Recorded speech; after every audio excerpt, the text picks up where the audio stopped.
Inoreader tutorial. How to use Inoreader for beginners. Good day, ladies and gentlemen, and welcome to the channel. Today we're looking at Inoreader. So if you are a reader and you like to gather information and you like to store it in one space so that you don't have to have 100 tabs open and saved pages and bookmarks and shortcuts and all of that, Inoreader is fantastic. So you can have everything all in one space. Now, it is very easy. All you need is an email address and a password to sign up, and this is the page that you will find yourself on. So, of course, yes, I have explored a little bit in terms of what it is capable of doing, and it is quite fantastic. So let me show you through a few of the features that it's got here.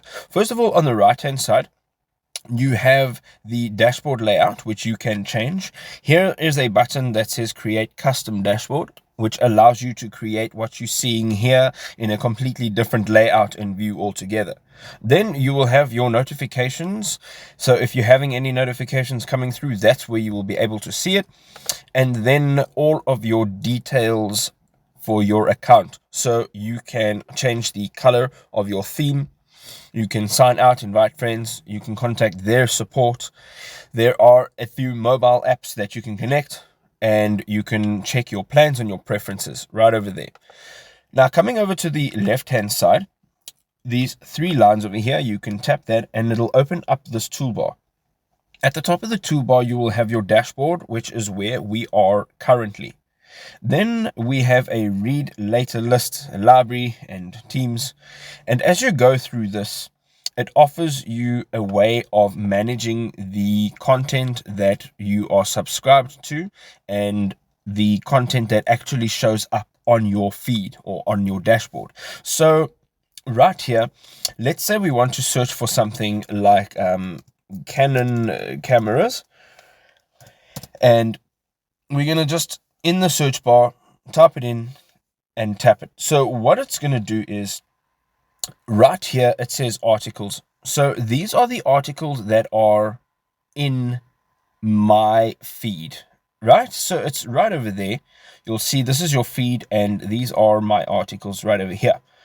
So if we want to have a look on the internet, and this is from every type of source, it comes from absolutely everywhere, and it puts it all on one place. So right over here, anything that has to do with Canon cameras has all the details right over here. So what we can do is, for example, if we want to subscribe or follow, we can just tap follow on the left hand side, and it says we are now following this Bob Atkins.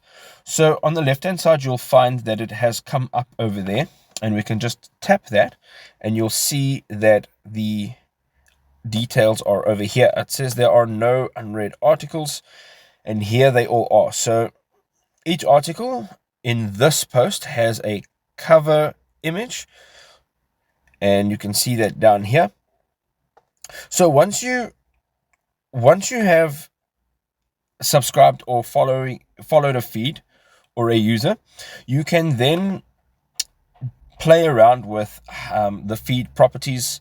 You can rename the feed, you can unfollow them, you can create a rule, or you can filter your feed, which basically it's not the same thing.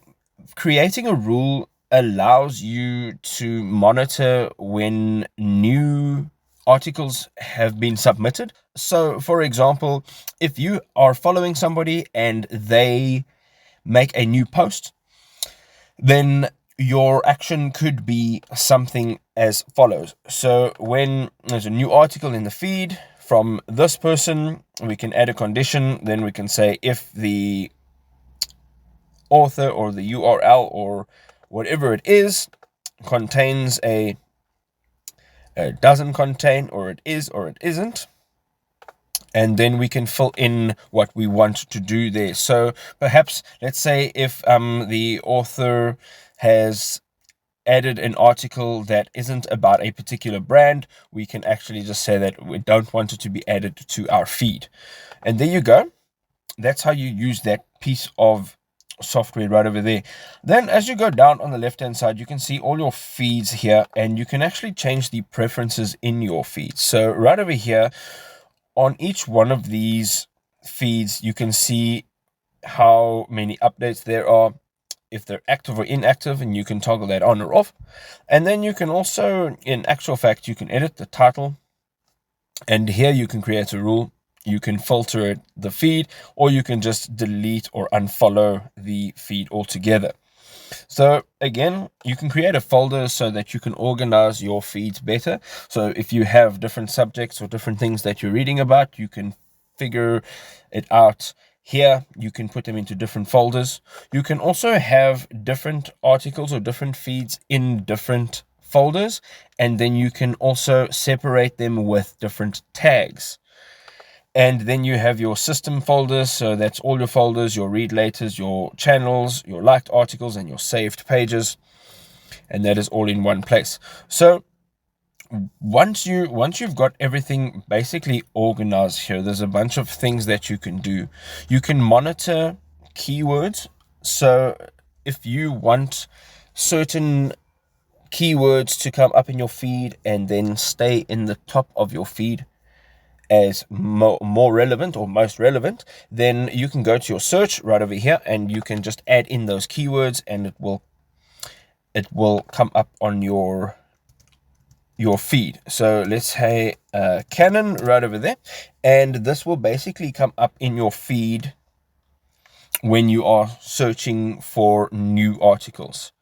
And you can also, here again, you can edit the rules and the filters, and then there is a highlighter tool. So you can create a highlighter. Basically, you can just put your word in there, and you can say, for example, tripod. So every time the word tripod is mentioned, you can actually have it highlighted in whatever color it is that you want here, and then you just say save highlighter, and that word will come up highlighted in every single article in the feeds that are appropriate for you.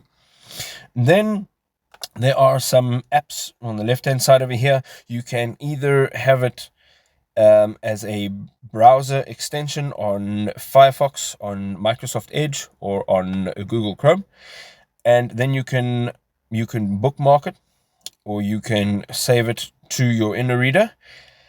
Then there are some third-party apps that you can also add into your account.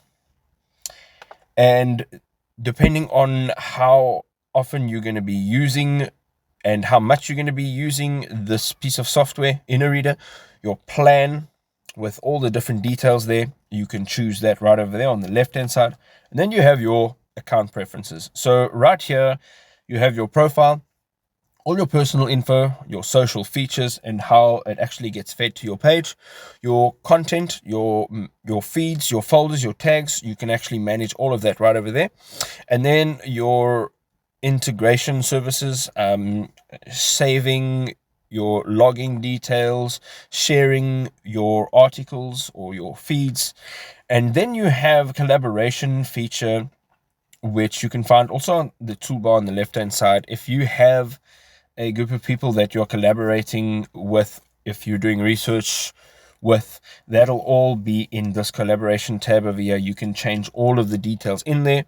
And then the billing and usage, of course, you can change all the features, and then your backing up your account, all the feeds that are on your account, and also importing and exporting all of your feeds. Then you have your interface, your behavior, and some other settings right over here, which you can change all on this page. So if you are a reader, if you do a lot of research and you spend a lot of time doing research, looking for articles, looking for information from reliable sources, this is a fantastic tool because you can find everything all in one place right over here. And you don't have to jump around through hundreds of tabs looking for appropriate things.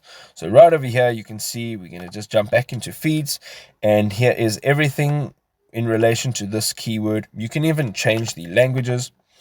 You can also look on Google News. You can search through Facebook pages, and you can search through Reddit right over there. And here's everything that has to do with BMX, and you can just follow,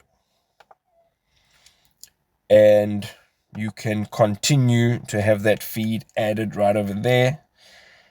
And once you click on that, everything will be all in one place. I think that is a fantastic tool. And I always stress, go ahead, play around with it, test out all its features, see if it works for you, and try and push it to its limits so that you can actually know what it is worth and what it is capable of doing. I hope you enjoyed this video. If you have any questions, leave it in the comment section. And if you liked what we do, hit us with a like, and we'll see you in the next video. Don't forget to subscribe. Bye for now.